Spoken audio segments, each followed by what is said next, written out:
Hey guys, Furum here, and yes, I have done it. I have upgraded my Vulcan past the famous 1679 rank I've had it at for so long. However, with the introduction of the Apollo IE, which I now have around that rank, there really wasn't much point to keeping this car around that rank as well, so I've upgraded to 1747 with the tuning of 5505 and in Pro Kits 5555. This is Dr. Hillusion's tune and the one that he used for a very long time, and he's the one who popularized it as well.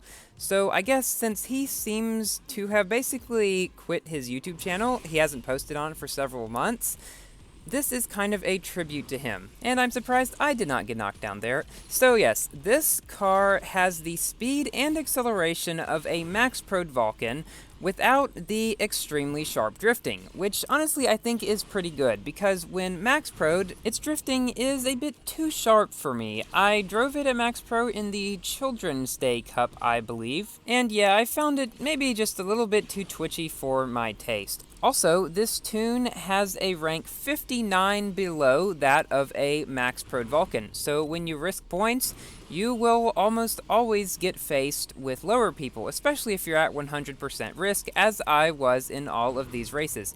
And most of the cars that I faced were Apollos, around 1700-ish rank, some below, some above, and the races in this video were sequential, except for one that I took out because it was boring and had no competition, and one because of... let's not go into that. So in this first race, we beat a 1695 Apollo and a 1681 Apollo by a pretty fair margin, which really is going to happen a lot of the time when you play with the Vulcan at 1747 and you face Apollos below 1700, because their speed is equal to yours or less. The Apollo, when tuned at least somewhat for acceleration, does not become faster than the Vulcan until above 1700, and when they're not tuned for acceleration, you can get ahead of them at the beginning, and because they're not that much faster, they will most likely not be able to catch up. This Apollo directly ahead of me is at a rank of 1700.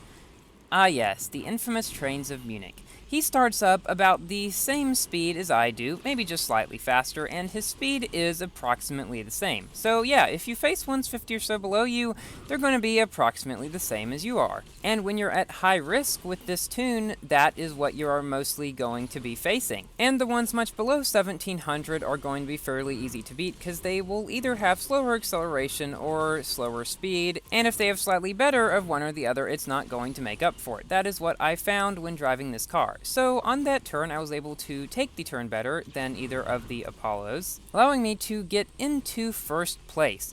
So I kind of want this video to show, again, that the Vulcan is not dead by any means. I feel that this tune is the best tune for the Vulcan now, since the Apollo has come out, because the 1679 tune has a tendency to get faced with the same kinds of Apollos that this one does, around the same rank, at least at 100% risk.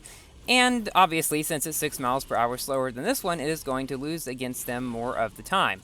Now, also, I would not recommend going to Max Pro on the Vulcan, because you are going to be facing many Max Pro Apollos, which are a few miles per hour faster, and accelerate faster as well. Now, in a later race in this video, I come across a 1671 Apollo IE, which is at the exact same tune as my Vulcan, Max Pro, except for 0 on handling. And in that race, you will see pretty much how a Max Prod Vulcan will do against a Max Prod Apollo. In this race, we beat 3 Apollos, one of whom disconnected, and one of them is Sarab Peth, who I believe is on the Asphalt community. This race is a very intense and close battle against me and 3 Apollo Intensa IEs, one of whom is the speed-oriented 1671 tune, and one of whom is the acceleration-oriented 1684 tune, my tune. This race will be a good example of what I was talking about earlier. The 1671 tune has much slower acceleration than my Vulcan, and so it cannot get ahead at the beginning, and it also has approximately the same speed, meaning that it cannot catch up. Now, the 1684 tune has a slightly different problem. While I believe it is the best tune at its rank for the Apollo,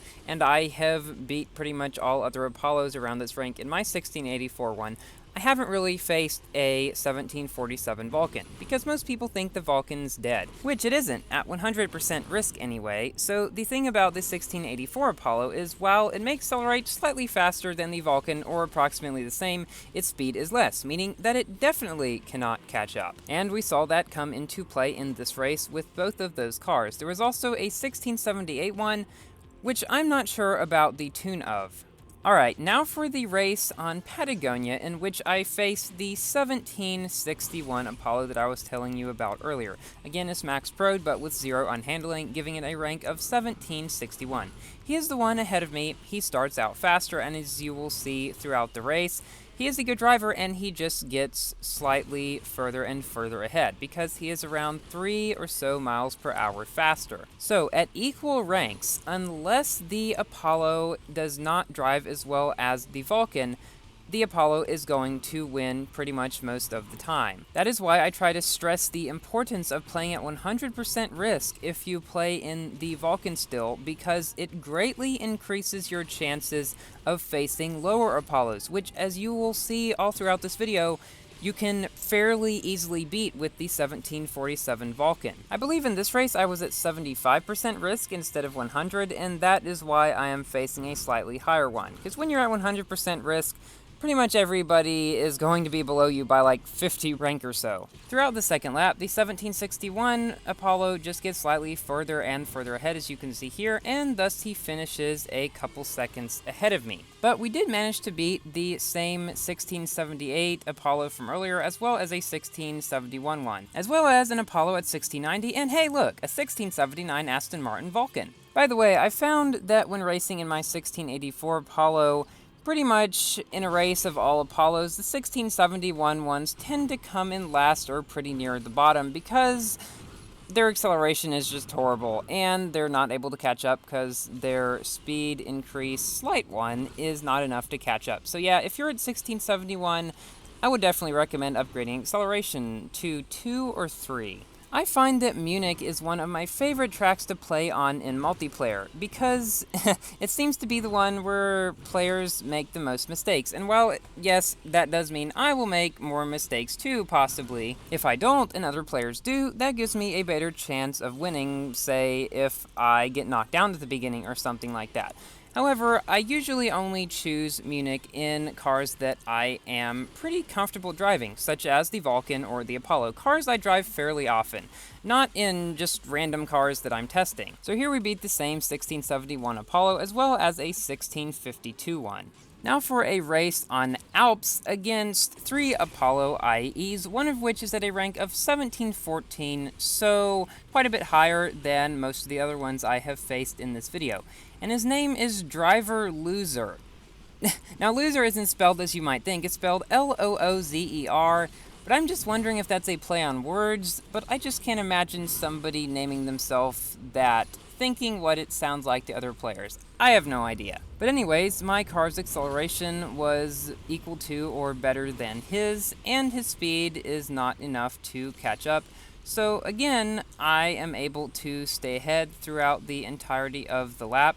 And because I did not make any mistakes, I am able to come in first. Now, mind you, if you make a mistake in such a close race as this one, such as bumping a wall too hard or something like that, you're probably not going to come in first. Some people have said that I win the races not because of the car, but because of my skill. Now, I feel a little weird talking about this in a video, but I do want to say that I believe any Asphalt 8 player is capable of attaining the skill of any other Asphalt 8 player. Now, it may not seem that way, but given equivalent devices and reaction time and stuff like that, technically, it's possible. If you want to build up your skills, just keep practicing and practicing and practicing. I've been playing this game for 2.5 years now, so I have learned a few things over that time. But given the amazing amount of support going around in the Asphalt community, you can become a very skilled player in a much shorter time than that. When I first started out, I was a real noob, and I didn't know much about anything in the game. So yes, guys, I just want to encourage you, practice hard,